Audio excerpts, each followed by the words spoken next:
c'est presque plus rentable de faire appel à la solution Moon que d'acheter des bougies, des piles. C'est plus rentable, plus écologique. Enfin, ça n'a que des avantages au final. Ça n'a que des avantages. L'avantage aussi, c'est de créer cet historique de remboursement que l'on permet parce que ce sont des gens qui sont exclus des systèmes financiers traditionnels, notamment le microcrédit, qui ne peut pas prêter de petits montants à des gens qui n'ont aucun historique. Et donc, le fait de prêter pendant 18 mois et de créer un historique de remboursement est extrêmement important pour ces populations qui, après, pourront emprunter pour des usages productifs, pour leur business, etc. Très bien. Et d'ailleurs, parce qu'il peut y avoir une appréhension sur l'Afrique, sur le continent africain, sur la solvabilité. Est-ce que les gens payent et payent bien? Enfin, est-ce que tu as des défauts sur les achats de kits? On a à peu près 10% de défauts, ce qui est globalement l'industrie. Et ces 10% de défauts sont malheureusement des gens qui ont acheté et qui n'en avaient pas absolument besoin, des gens qui ont voyagé, des gens qui... c'est assez traditionnel, c'est une industrie qui est un peu comme le microcrédit, qui connaît ces taux de défaut. Pour nous, on les gère. La plupart des gens nous remboursent très bien. Une partie a des difficultés financières, du coup, vraiment, même pour elles, ce qui est difficile souvent pour les gens, c'est pas de payer, mais c'est de payer régulièrement. Une grande partie de nos bénéficiaires sont des agriculteurs et ils ont des revenus saisonniers. Et du coup, on fait un vrai accompagnement grâce à un centre d'appel qui est basé à Ziguinchor et qui communique régulièrement avec nos clients pour comprendre quels sont leurs cycles de rentrée d'argent. Et du coup, en règle générale, on se retrouve avec des clients qui font défaut parce qu'ils n'arrivent pas à honorer leur remboursement, mais qui à la fin remboursent. Et du coup, on n'a que très très peu, et je pense que c'est même pas 1% de ce qu'on appelle des repossessions. C'est-à-dire que des gens qui ont vraiment fait défaut, qui ont décidé d'arrêter le remboursement, de rembourser le kit.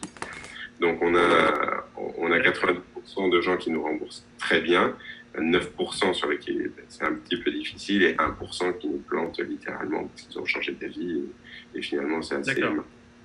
Donc c'est finalement très peu. C'est finalement incroyablement peu et nos bénéficiaires sont... En fait, ce qu'on vend est très important pour eux. On s'est rendu compte que même pendant le confinement qu'il y a eu au Sénégal, nos ventes ont diminué parce qu'on avait beaucoup de difficultés à se déplacer, les villages se refermaient sur eux-mêmes, il y avait quand même... une vraie difficulté pour acquérir de nouveaux clients. En revanche, tous les clients qui étaient déjà équipés de Kit Moon ont continué de rembourser très régulièrement et on n'a eu aucune diminution de nos remboursements parce que c'est vraiment considéré pour eux comme un service essentiel et ceux qui l'ont et qui peuvent le payer n'arrêteraient à aucun moment. D'accord, très bien. Alors, du coup, cette expérience de retour client, c'est qu'il y a des clients et justement, où est-ce que la société Moon en est dans son développement? Combien de clients, combien de chiffres d'affaires, la taille de l'équipe, est-ce que la structure est rentable, etc. Est-ce que tu peux nous en dire plus sur cet aspect-là? Eh ben oui, on a des chiffres qui sont très précis parce que tout est digitalisé. Ce que j'ai pas mentionné, c'est que nos clients nous payent avec du mobile money. Globalement, c'est des choses qui commencent à peine à arriver en France, mais sur lesquelles l'Afrique est très en avance. Et du coup, c'est genre, pour simplifier, c'est un paiement par SMS. Donc, on ne collecte pas d'argent en cash. Et on a une plateforme très sophistiquée qui permet de réconcilier ces paiements et les codes de déblocage. Donc, ça nous permet de savoir exactement combien on a clients, où est-ce qu'ils en sont, de leur remboursement, etc. Et donc, je peux répondre facilement à ces chiffres. On a aujourd'hui un petit peu plus de 5000 clients. On a une équipe d'une petite cinquantaine de personnes qui est divisée pour un tiers en admin back-office et pour 2 tiers en vente physique sur le terrain. Donc, on a 6 boutiques avec des gens qui tiennent les boutiques, qui reçoivent des clients et des vendeurs qui animent des réseaux d'agents qui vont du porte-à-porte dans les agents. Et donc, ça va représenter pour 2020 un chiffre d'affaires un peu supérieur à 500 000 euros, ce qui est, de notre perspective, des résultats très bons malgré le Covid. En fait, on n'a pas... on a réévalué notre atterrissage 2020 à la baisse par rapport aux prévisions de début. Ok, très bien. Donc dans ce développement, Moon vient de passer un cap important puisque c'est d'ailleurs l'objet de la levée de fonds sur Solidinde. Vous venez de décrocher un très gros contrat au Togo qui va faire exploser l'activité. Est-ce que tu peux nous en dire plus sur ce contrat qui a été décroché au Togo? Oui, c'est un appel d'offres de délégation de services publics pour électrifier, et du coup nous sommes engagés à électrifier 150 000 foyers en 4 ans. C'est issu d'une réflexion extrêmement pertinente du Togo sur une stratégie d'électrification globale de toute la population rurale en 2030 et qui repose sur 3 axes principaux, l'extension de réseau, les mini-réseaux et les kits solaires. Et en fait, c'est un pays qui a eu le courage et la vision de faire un schéma d'électrification à moindre coût. Aujourd'hui, les pays subsahariens ne sont pas électrifiés et parfois certains politiques peinent à accepter le fait qu'ils n'y arriveront jamais avec les moyens disponibles et du coup promettent préélectoralement des connexions qui n'arrivent pas dans les villages. Et les objectifs des Nations Unies d'électrification totale, donc le SN, le goal numéro 7 d'électrification des Nations Unies ne sera jamais atteint si les politiques publiques ne s'emparent pas des solutions que sont les kits solaires que typiquement Moon déploie. Et du coup, le Togo a décidé que 12 000 villages qui sont aujourd'hui inaccessibles par le réseau traditionnel ou pas assez denses en usage productif pour justifier un mini-réseau seront électrifiés par des kits solaires. Le Togo a lancé un appel d'offres auprès de délégataires de services publics et du coup, Moon a remporté ce projet est aujourd'hui de façon très, très rapprochée en collaboration avec les équipes du ministère de l'Énergie du Togo pour commencer à dérouler dès l'année prochaine dizaines de containers, des centaines d'agents pour aller électrifier village après village des populations qui sont en attente. Je suis rentré hier du Togo, j'y ai passé 2 semaines pour commencer à sonder notre approche, recruter les premières équipes, créer la filiale localement. Et on est très attendu dans les villages et la solution que l'on apporte répond à une vraie demande. Très bien. Alors, 150 000 kits. Alors, sur ces 4 ans, ça génère combien de chiffre d'affaires pour la société Moon environ?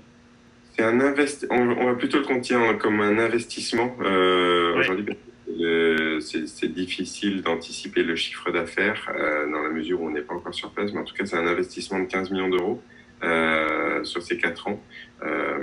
Et le chiffre d'affaires sera significativement supérieur, fonction évidemment de notre performance organisationnelle et commerciale. Sachant que le gouvernement du Togo subventionne chacun des kits qui rend le déploiement rentable pour la société Moon, c'est ça? Tout à fait. Il y a une aide de République togolaise aux bénéficiaires qui va nous permettre un déploiement beaucoup plus rapide que ce que nous l'avons fait au Sénégal, où par ailleurs nous opérons en B2C pur, sans subvention. Le Sénégal n'ayant que très très récemment enlevé taxes et TVA sur les kits solaires. Enfin, on n'était pas du tout favorisé, alors que là, au Togo, en tant que délégataire de services publics, on aura toutes les facilités et plus une subvention client final qui vont vraiment nous permettre d'aller beaucoup plus vite avec le support de l'État. Très bien. Alors parlons un petit peu entre guillemets argent, c'est-à-dire de cette levée de fonds et globalement du financement de Moon. Tu viens de réaliser parallèlement à la campagne qui est en cours de financement sur Solidinde une levée de fonds pour la société. Est-ce que tu peux nous en dire plus sur cette levée de fonds et sur son objet et le montant collecté par Moon?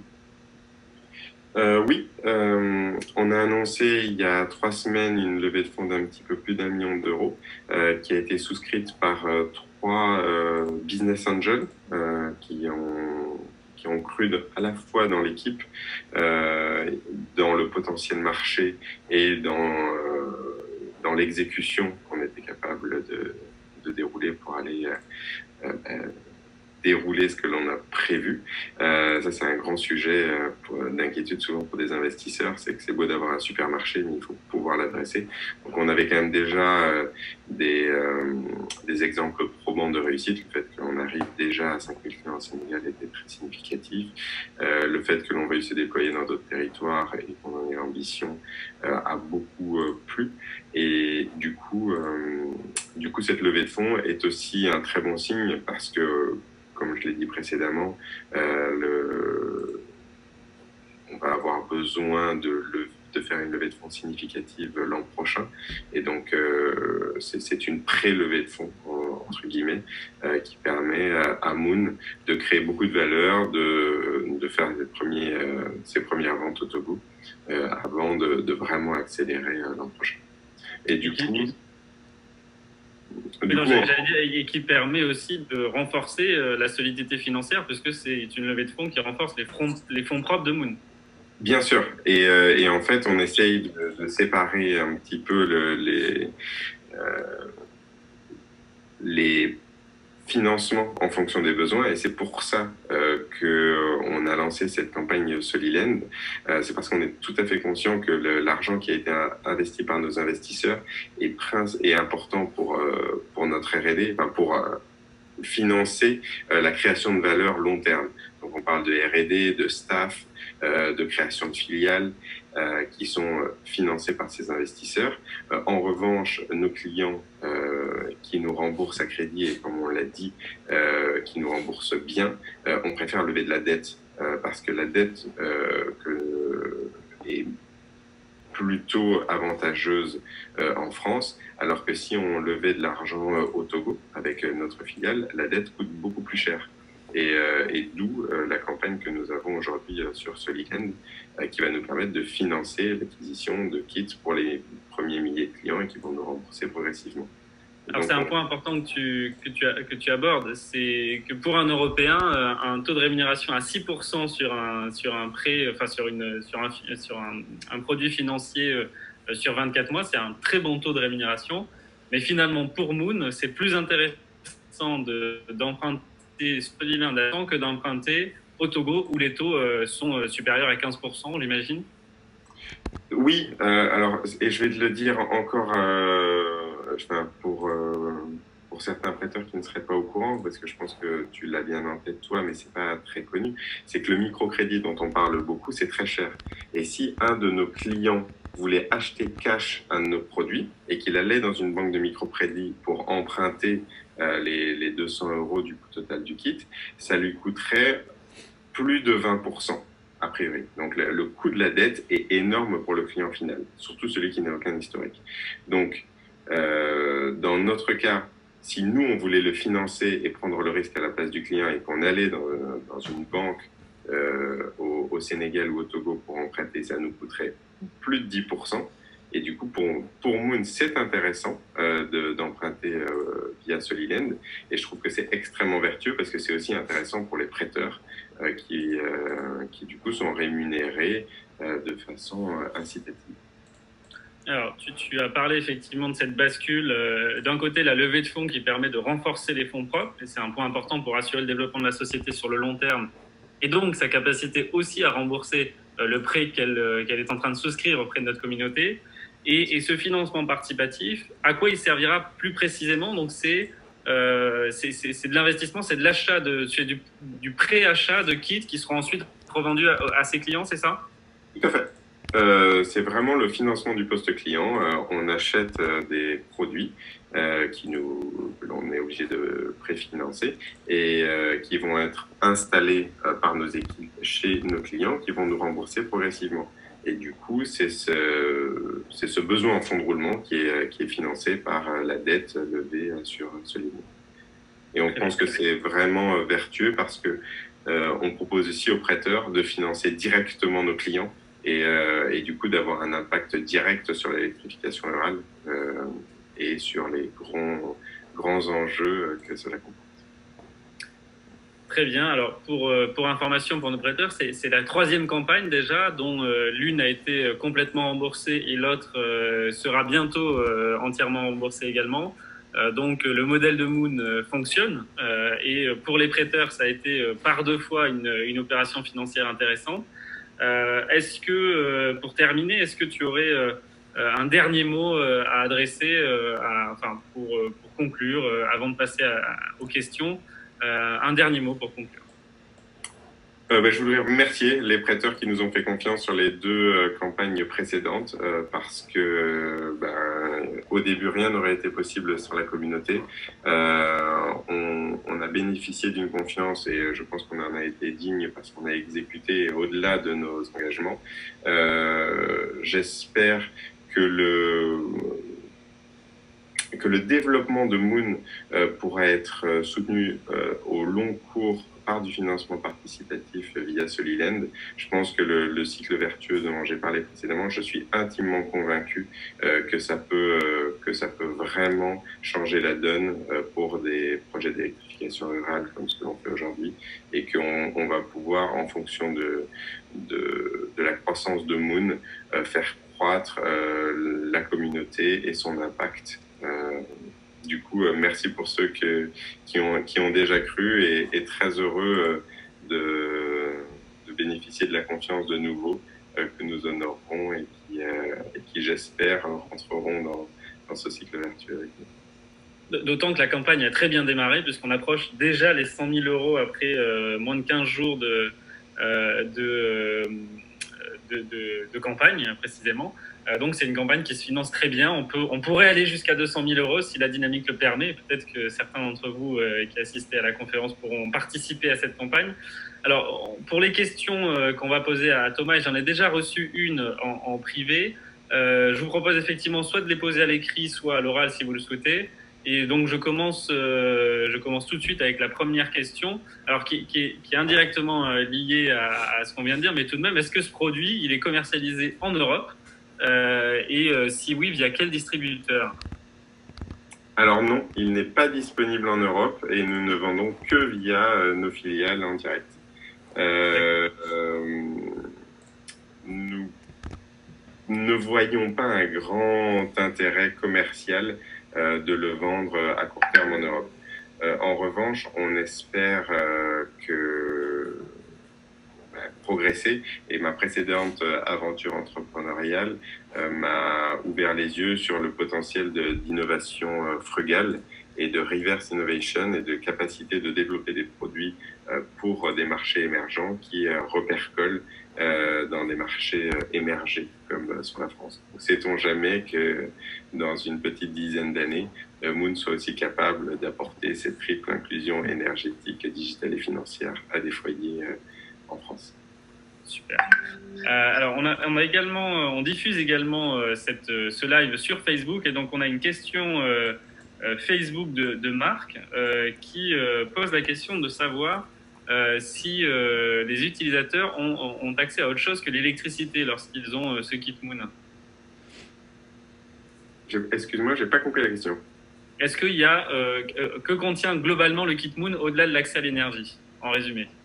Ah, donc le kit Moon, en fait, les kits qui sont déployés au Sénégal, c'est globalement 5 lampes, dont une lampe à détection de présence que les gens peuvent mettre à l'entrée de leur maison, et ce smartphone qui est moonisé, donc qui contient des applications d'éducation, de tutoriels santé, des petits jeux.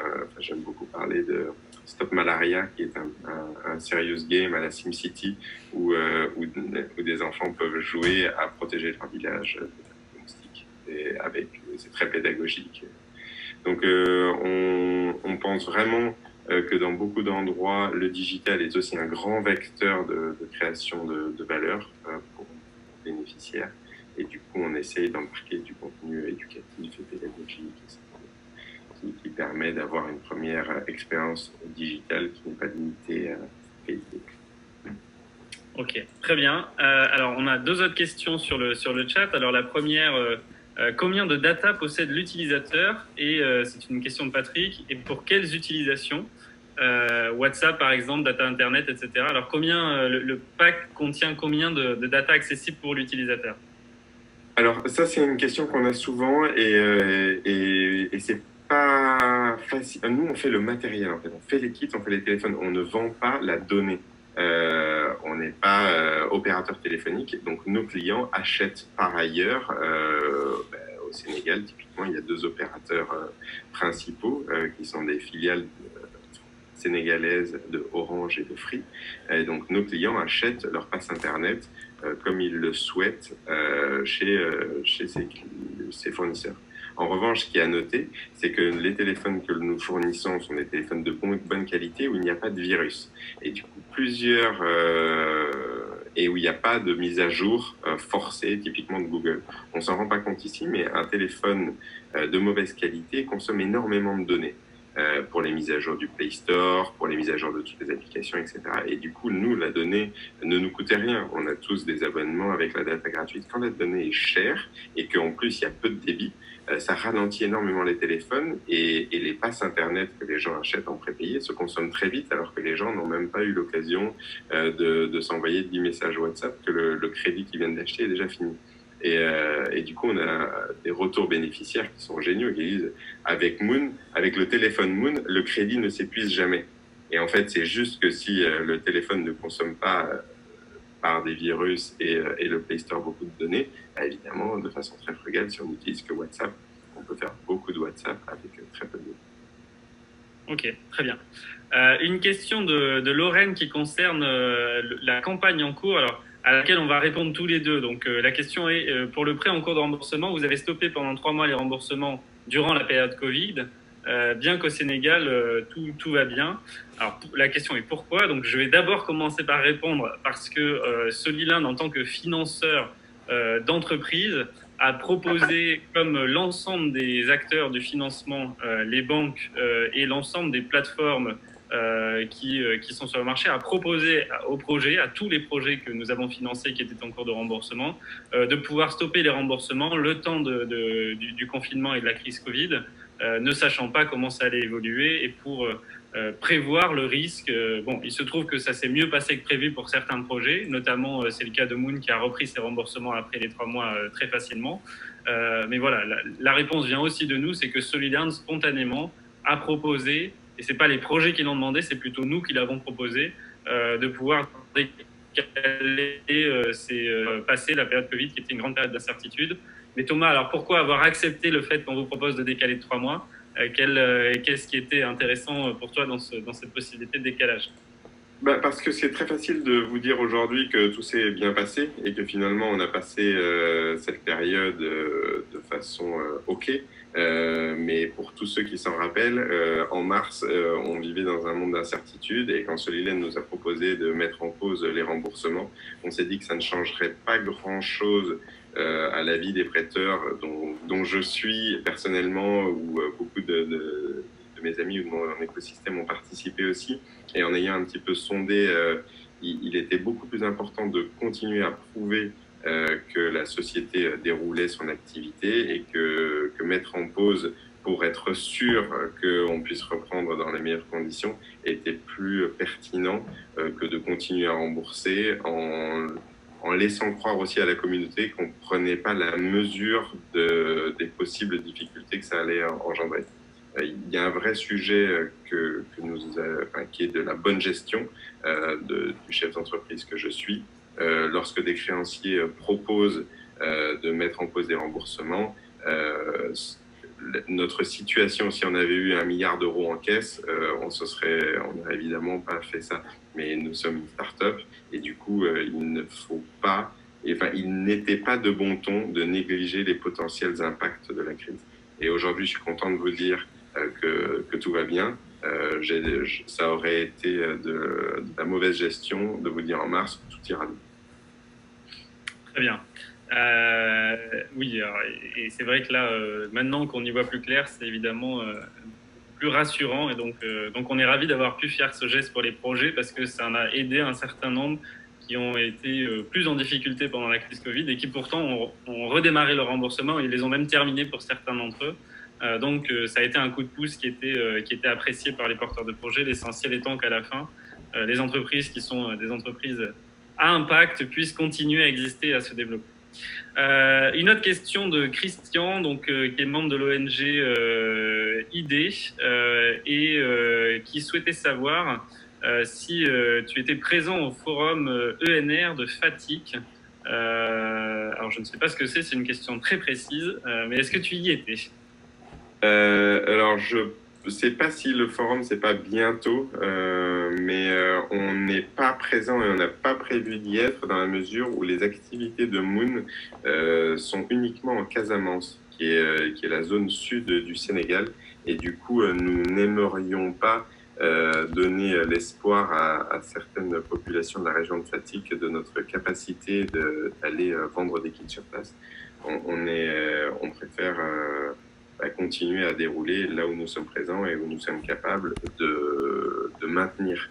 Parce que le gros sujet, c'est que théoriquement, on pourrait vendre partout, mais notre modèle tient aussi sur l'accompagnement des clients, le SAV, la capacité de revenir s'il y a un problème. Et ça peut toujours arriver. On a pas mal de petits sujets SAV. C'est assez marrant de voir que notre plus gros sujet de SAV, finalement, c'est des souris qui mangent les câbles de lampes. Parce que les lampes passent dans des faux plafonds et que, y a, comme partout, des trucs, et que des souris ont moins l'habitude. Enfin, je sais pas, on a pas mal de petits sujets comme ça, donc il faut pouvoir accompagner nos clients, remplacer le matériel, et du coup, on ne le fait aujourd'hui que dans la région où on a des shops et des points de vente et après-vente. Et du coup, on a vraiment maillé une région très précisément pour accompagner nos clients, et on n'est pas prêt aujourd'hui à étendre. En revanche, c'est un des sujets de la levée de fonds que l'on prévoit l'an prochain, et on veut s'étendre au Sénégal et ouvrir Très bien. Je peux rebondir là sur la réponse, ouais. Vas-y, rapidement, s'il te plaît, Christophe. Oui, non, rapidement. Donc non, mais ça veut dire, enfin, parce que nous, on a des projets au Sénégal, au Burkina, etc. Bon, et d'ailleurs, au Burkina, on a un projet sur des kits solaires un petit peu artisanaux, on va dire, mais bon. Donc, c'est pas imaginable d'envisager des partenariats, justement, avec une ONG comme la nôtre, pour diffuser des kits solaires dans des zones bien définies, sachant que dans ce partenariat, il pourrait aussi y avoir la formation de personnes localement. Mais parlons-en. On n'est pas du tout fermé au partenariat, bien au contraire.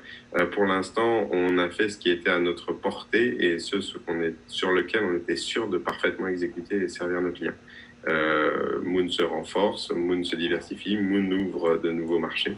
Donc le Burkina est un pays qui est effectivement très intéressant, théoriquement, beaucoup de foyers ruraux, beaucoup d'enjeux aussi, sécuritaires notamment. Donc, il faudra s'appuyer sur des acteurs.